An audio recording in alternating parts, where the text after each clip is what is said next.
Quarterback battles, coaching changes, new leaders in the future of Notre Dame recruiting. This offseason is shaping up to be one of the most pivotal in recent history, and we're breaking down the 5 biggest questions facing the Irish right now.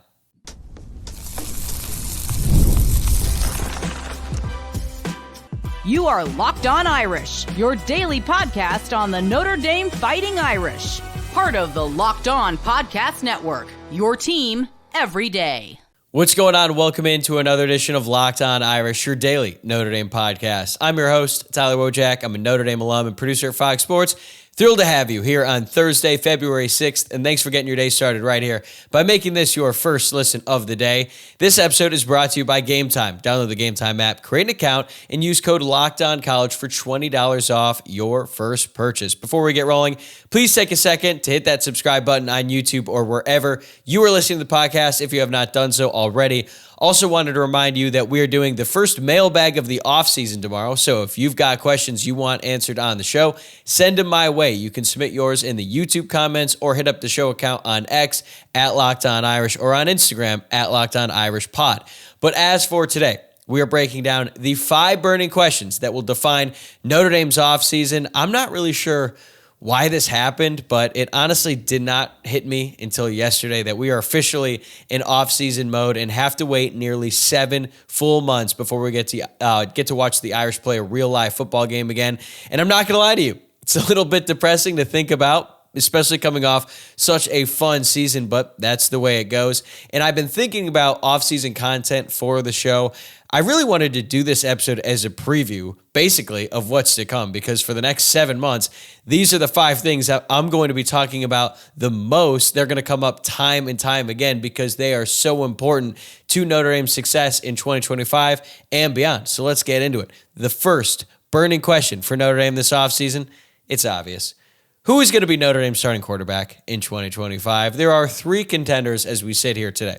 There's Steve Angeli, the veteran, Kenny Minchey, the forgotten hero in a way, and CJ Carr, the young phenom. This is Notre Dame's first legitimate quarterback competition since 2016. There have been other competitions, and I'm using air quotes if you're listening to the podcast. Like 2024, everyone knew it was going to be Riley Leonard. 2023, everybody knew it was going to be Sam Hartman, even though they kind of played it off as like a competition between Sam Hartman and Tyler Buchner. And then Sam Hartman went out there in the spring game, dominated that game, and that was it for that competition. Tyler Buchner was in the transfer portal a few days later. 2022 is pretty much Tyler Buchner's job the whole way through that offseason. 2021, it was always going to be Jack Cohn. 2020 and 2019, no competition there. It was Ian Book's team. 2018, I guess there was kind of a quarterback competition, but Brandon Wimbush was the starter from the year before, and it felt like, I guess the rumors or the way that it has been described since then was that Ian Book outplayed Brandon Wimbush, but considering Notre Dame was opening that season against Michigan, a very tough team at home, they ended up going up and using Brandon Wimbush as the starter, but then they ended up switching, and Ian Book ended up starting just a few games later. But even then, wasn't really a competition, or at least it wasn't to us on the outside. 2017, Brandon Wimbush. So you have to go all the way back to 2016 with a real legitimate quarterback competition between Malik Zaire and Deshaun Kaiser. And that competition basically derailed the entire season because Notre Dame handled that about as poorly as you can possibly do.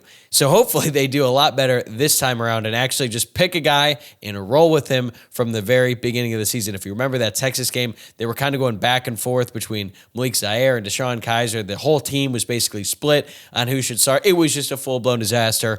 Oh, and also Brian Van Gorder was the defensive coordinator. So hopefully Notre Dame doesn't have to deal with any of that going into 2025. As we sit here today, Steve Angeli and CJ Carr seem to be the most likely to win this job. It doesn't seem like a whole lot of people are giving Kenny Minchey a chance, and I do understand it to some degree, right? Because you have CJ Carr, who is the top recruit, who really flashed last spring, and then you have Steve Angeli, who has been the clear backup for Notre Dame the past 2 seasons. He's the only one who has ever started a college football game and the only one who has played legitimate college football. Now, most of the time that he has been in garbage time, but he'd go out there with the ones sometimes. They'd run the actual offense when he was out there on the field. He'd play like the whole fourth quarter in blowouts, and I thought it was good I thought it was smart, really, how they utilized him so that if the starting quarterback ever did go down, Steve Angeli would be ready. And guess what? He was ready in the Orange Bowl when Notre Dame really needed a spark on offense. Riley Leonard goes down after taking a hard hit to the head. Angeli comes in. They march right down the field and get a field goal that basically saved the season, because I don't think if Notre Dame ends up going empty in that possession and they go into halftime down 10-0, like, I don't think they end up beating Penn State. So ton of credit to Steve Angeli, and I think he has a leg up right now as we sit here today before spring practice to beat the starting quarterback. That's why he came back. He's pretty self-aware. He's made it clear he really wants one season as the starting quarterback, even though I think most people presume that C.J. Carr is the future of this program. And the reason everyone thinks that is because he's really, really talented, but he's also been hurt. He missed basically the entire season. In the week leading up to that Louisville game, he suffered an injury in practice. I don't know how you let the scout team quarterback get hurt in practice, especially one who is considered to be the future of the program, but that's what happened. And C.J. Carr really couldn't use his right arm. He injured his right elbow, so he wasn't throwing for basically the entire season. And even though he wasn't going to be playing in the games anyway, I do think that he missed out on a lot of meaningful reps, which is another reason why I think Kenny Minchie has a chance to win this job, because he has been waiting his time for the past 2 seasons, learning the offense. I think he has a ton of arm talent. We saw that on display in the spring game last year. He's also pretty mobile, ran for several first downs, and yeah, I get it, it's a spring game, but still, he has sneaky athleticism, and I think he has a ton of talent, so I think it would be wrong to just count him out. He came back for a chance to win that starting job, and I think that he is talented enough to potentially win it. Now, we are obviously going to wait and see, but when you look at what Notre Dame has on the entire roster, but specifically on the offense, it's a great situation for a new quarterback. You've got great running backs, arguably the best running back duo in the entire country. If it's not first, it's second behind what Penn State has with Nicholas Singleton and Katron Allen. Jeremiah Love and Jadarian Price are awesome, and then you add in Aeneas Williams and then Kedron Young. Like, they are stacked at running back. They also should have a much more improved wide receiver room. And I know that we say that every single year, but they bring in a guy like Malachi Fields, who's a proven number one option. They also have Jane Greathouse, who really emerged at the end of the year. Will Pauling, slot receiver from Wisconsin. He had a really, really great year in 2023. Jordan Faison. We could see young guys like Micah Gilbert, maybe even Cam Williams step up. So they should have better targets to throw to. Also, they might have the best offensive line in college football. We're going to talk more about the offensive line here at the end, but that is a great situation for a new quarterback to walk into. Great talent all around him, but the one thing that could render all that other good stuff obsolete is bad quarterback play. So Notre Dame really needs one of these guys to step up and be a good quarterback for this team this year. There's also a question about how Mike Denbrock is going to adjust his offense to cater towards the skill set of the new quarterback. Last year, they ran a lot of designed quarterback runs because they had Riley Leonard, who's 6'4", and a great athlete at quarterback. I do not expect to see that next year, even though every single one of these guys, Steve Angeli, Kenny Minchie, and C.J. Carr, can all run a little bit. They just aren't quite the running threat that Riley Leonard is. That's totally fine. They might run a more spread out offense and probably get a lot more quick passes involved. That wasn't necessarily Riley Leonard's strength, but we saw, at least in that drive against Penn State, that is certainly Steve Angeli's strength, getting the ball out quickly and making quick decisions. I think you could say the same about all these guys. So I think the offense is going to look a lot different, but I think it's going to be specific to whoever wins this job, because even though they're pretty similar, they have unique skill sets. It's going to be very interesting to see how Mike Denbrock tries to get the most out of whoever ends up winning this job. If I had a gun to my head right now, who is going to be starting for Notre Dame when they take on Miami in the season opener? I think it's going to be Steve Angeli, which is pretty crazy. I definitely would not have said that a year ago at this time or 2 years ago, but I think it's going to be Steve Angeli because he has the experience, and I think that they would trust him a little bit more going into a very hostile environment. That's not to say that Steve Angeli is going to be the starting quarterback for the entire season, but when you consider who Notre Dame opens the season against, Miami, and then at home against Texas A&M, putting a redshirt freshman like C.J. Carr in there, that's a lot to ask of a guy that young. But hey, maybe he is that good. Maybe he wins this job, and they trust him to go into that environment week 1 and then try to take on a Mike Elko defense in week 3 at home in the home opener. This is going to be something that I talk about on so many episodes going forward, but this is the start of it. So right now, I think it's going to be Steve Angeli, but I reserve the right to change my mind.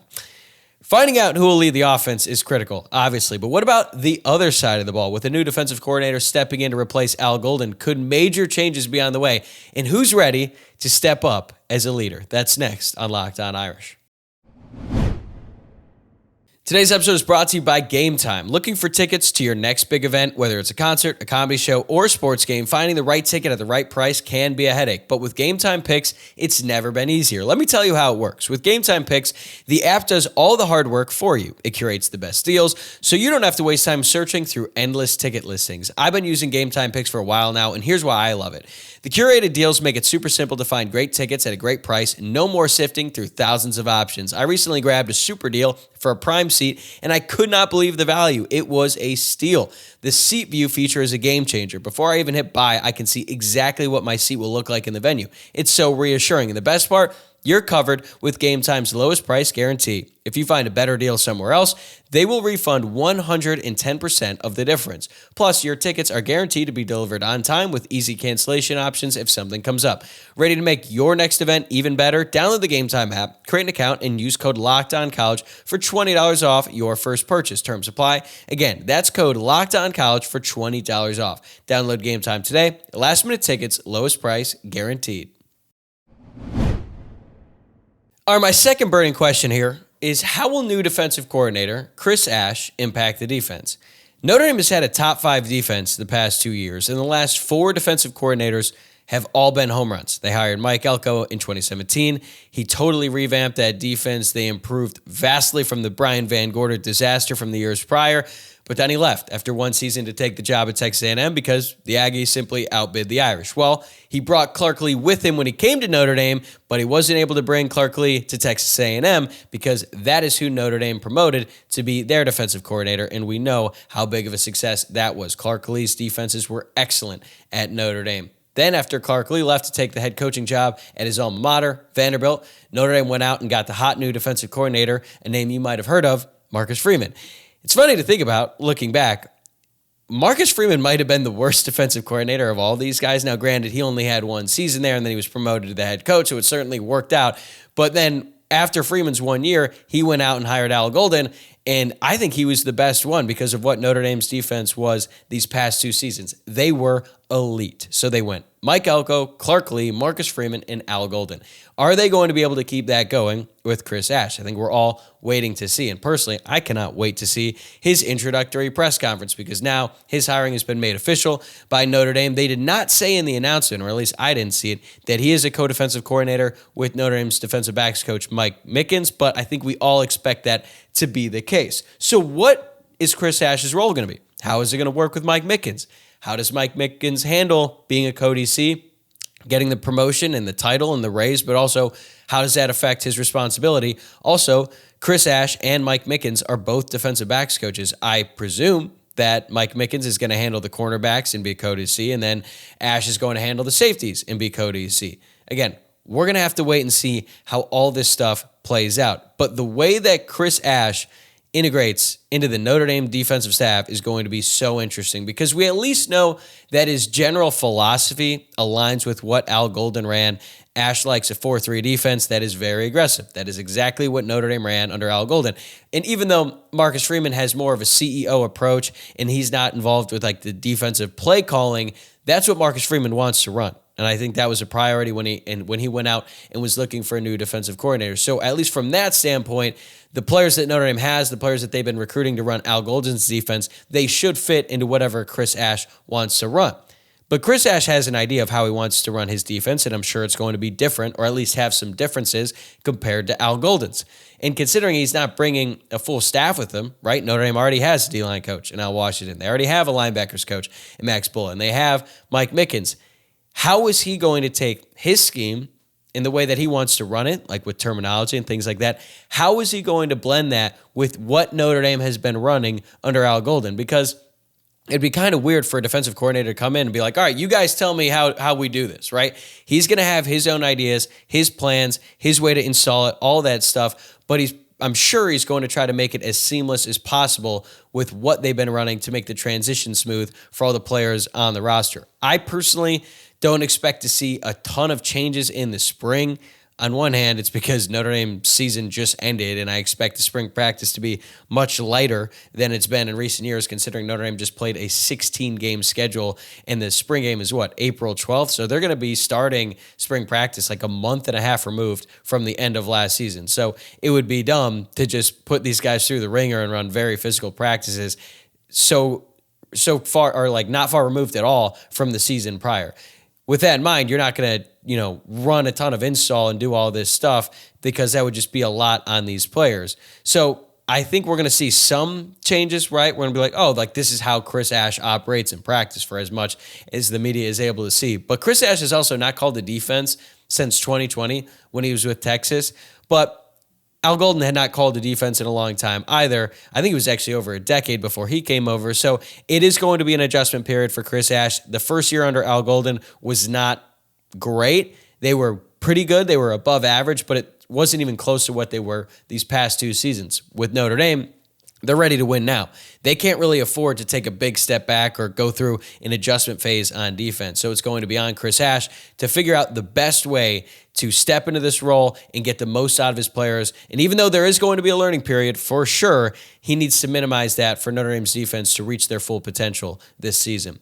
All right, my third biggest question here: which players are going to step up as team leaders in 2025? Notre Dame has a ton of talent coming back, like a ton. You look across both sides of the ball, ton of future NFL guys. But talent is just part of the equation on a great football team. They lose all 5 captains from last season. Riley Leonard, Xavier Watts, Benjamin Morrison, Riley Mills, and Jack Heiser all out the door.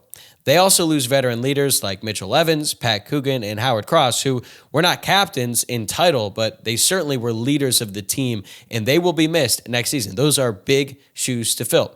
In the best programs at all levels of football, right? NFL, college, high school too even, they're player-driven. The head coach sets the standard and the expectation, but it's on the players to live up to that and hold each other accountable. I hate complimenting Michigan. It honestly makes me like physically ill, but I have to do it in this case because it is relevant. So just bear with me here. We're going to get through this together. The 2023 Michigan team is a perfect example of a player-driven program, and they won the national championship. They went undefeated. They won the Big Ten championship, and then they won the national championship. And they played like 6 games without their head coach, Jim Harbaugh, who, as weird as he is, and you might not love the guy, he clearly is one of the best football coaches alive right now. And because he was suspended for all kinds of things. First, it was like the recruiting deal, and then it was the sign stealing thing. They had to play a lot of games without their head coach on the sideline, and they never missed a beat. They were great. And it's because they had a ton of leaders on their team, a bunch of veteran guys who just kept everything in check. Jim Harbaugh set the standard. The players lived up to that and made sure that everyone else on the roster lived up to that standard. Notre Dame is not in that same position yet, at least not with this year's team, right? Like, they're pretty young. They've got a new starting quarterback. They've got a lot of really talented guys in the offensive line, but a lot of inexperienced guys as well. Wide receiver, we're going to have to wait and see. They have veterans that they brought in through the transfer portal, but like Jaden Greathouse, he's only played 2 years. And then on defense, they have to replace 4 captains and then Howard Cross. So there are a lot of leadership roles that need to be fulfilled, because it's not like you can only have 2 guys, right? There need to be a bunch of different guys who step up. And it's always better when your best players are also your best leaders. So let's look at some of Notre Dame's best players. Jeremiah Love, I think, is the most talented player on the entire team. Is he ready to be a leader? We'll have to wait and see. I think that now that he's in this position, he's one of the best players in all of college football. That sort of prestige should lend itself to be, more comfortable stepping up and being a vocal leader on the team. But, not everyone is a leader. So we will see if Jeremiah Love is that. Personally, I think he is ready to step into that role, but it's on him to actually do that. I do think whoever wins the starting quarterback job has to be a leader. I don't know if they're going to be a captain per se. If Steve Angeli is the clear QB1 coming out of spring practice, I do think he will end up being a captain. But if, say, CJ Carr ends up winning the job, I would be pretty surprised if they made a redshirt freshman captain, but you never know. CJ Carr was certainly the leader of his recruiting class. Maybe if he wins the job, he's ready to assume the role as one of the leaders of the team, even though he hasn't even played college football. Which offensive lineman is going to lead the room? We all saw the videos of Pat Coogan, and that was great, right? He got the team, or he at least got the offensive line pumped up and ready to go before the games, but now someone else is going to have to do that, and they're also going to have to lead on the field. Could be Billy Strouth, Ashton Craig, maybe even Will Wagner. I don't really know. We haven't really seen these guys, at least us from the outside. We have not seen them in action, but one of those guys is going to have to step up and be the leader of that room. On defense, I think it's pretty safe to say that Drake Bowen is going to be a leader on that group. He's already established himself as a leader on that side of the ball, so I feel very confident that he is going to end up being a captain on this team, and he is becoming one of my favorite players in the entire team because not only is he extremely talented, he also is there for his guys, gives everything he has to the blue and gold, and I'm so excited to see what he can do next year, both as a leader and as a player on the field. On the back end, maybe it's Adon Schuler's time to not only fill Xavier Watts' shoes as a player, but also as a leader because Schuler was fantastic this past season. Definitely a future pro. But being a future pro is just one thing. Notre Dame needs a leader in the secondary. Leonard Moore is only going to be a sophomore. I don't know if Christian Gray is that vocal leader. Maybe he surprises me, but I think it's a time for Adon Schuler to sort of step into that role. Leaders emerge during winter workouts, so this is happening right now, as we speak. Notre Dame already put out a video. Winter workouts have started. This is when leaders step up. They lead the way, and they get everyone else to work on their work at their level in the early morning workouts when it's miserably cold outside and no one really wants to be there. The best leaders come through in these moments, and they establish themselves as leaders for the rest of the team. We might not see it right now, but this is a very, very important development that is going on within the Irish football program. The Irish need more than just strong leadership on the field, though. They need to keep stacking talent. So how can Marcus Freeman take Notre Dame's recruiting to the next level and land a top 5 class? And speaking of top 5, who are going to be the top 5 offensive linemen for Notre Dame next year? That's coming right up. Today's episode is brought to you by Prizepicks. The big game is almost here, and there's no better way to make it even more exciting than with Prizepicks, the best place for daily fantasy sports. With over 10 million members and billions in winnings awarded, Prizepicks makes it fun and simple to get in on the action. Here's how it works. You pick more or less on at least 2 players' projections, and if you're right, you could win up to 1,000 times your cash. Prizepicks even has a free pick for the big game where Patrick Mahomes only needs to throw 1 yard to win. Pair that with 1 more correct pick, and you're cashing out.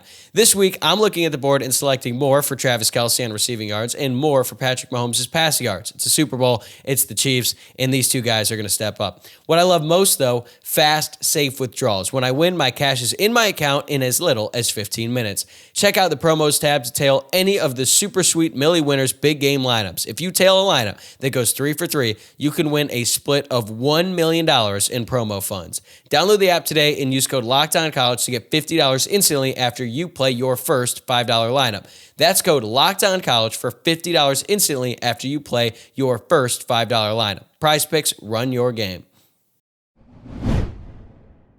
All right, we got 2 more questions left here. Next up, how can Marcus Freeman capitalize on the momentum from the success of last year and elevate to a top 5 recruiting class? I'm going to talk a lot about recruiting in the offseason. That's just what we do. It already started yesterday. I had recruiting insider Eric Thomas on from Irish Illustrated. He was great. Going to have him on a lot more. Going to have Brian Smith on as well because in the offseason, recruiting takes center stage. We're going to talk about it a lot. I don't really do a ton during the season because we're talking about what just happened in the previous game and what's going to happen in the next game. But in the offseason, talk a lot about recruiting. And this year's recruiting class for Notre Dame is pivotal. Let's be honest. The last class was a disappointment. It's fair to say. They were 12th in the team composite rankings according to 24/7 Sports, and that's just not good enough. Certainly not for a team with national championship aspirations. That's just the reality. Marcus Freeman has absolutely improved recruiting since he came over to Notre Dame. 100%. That was on full display in the college football playoff. But they can't be complacent. They got to keep getting better because those other teams that came up just short in the college football playoff, a team like Texas, they had 5 5-stars in this last recruiting class. They're reloading. Georgia's reloading. Alabama's getting better.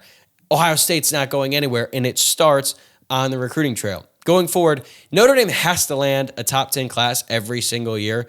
And considering the success they had in the playoff, I think they need to get in the top 5. And for the first time in a long time, I think that's attainable.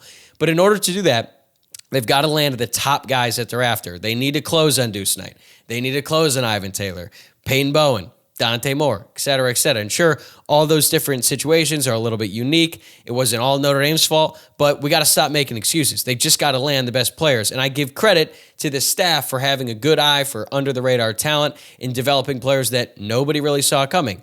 Guy like Jordan Faison, who's a lacrosse player, who could be one of Notre Dame's best wide receivers next year. Leonard Moore, who was a 4-star, but is clearly one of the best cornerbacks in college football. Nobody else thought he was that good.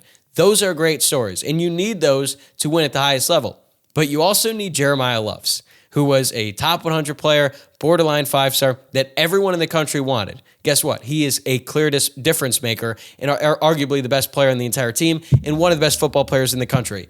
There's a reason why so many people wanted him as a recruit. You need to land more Kingston Viliamuases. You need to land more Madden Framos. They're making progress. They need to land more of those guys, especially in the top 50. Will Black, great player. I think you need more of those. He's on the offensive line. Now they need to get to Will Black on the defensive line. That's what they sorely miss, right? Especially on the interior. They really need to get a lot better. And we saw that going up against Ohio State. And yes, I understand, before you start commenting, I understand that NIL plays a part in all of this as well. I get it. Notre Dame prioritizes the guys who are currently on the roster and paying them.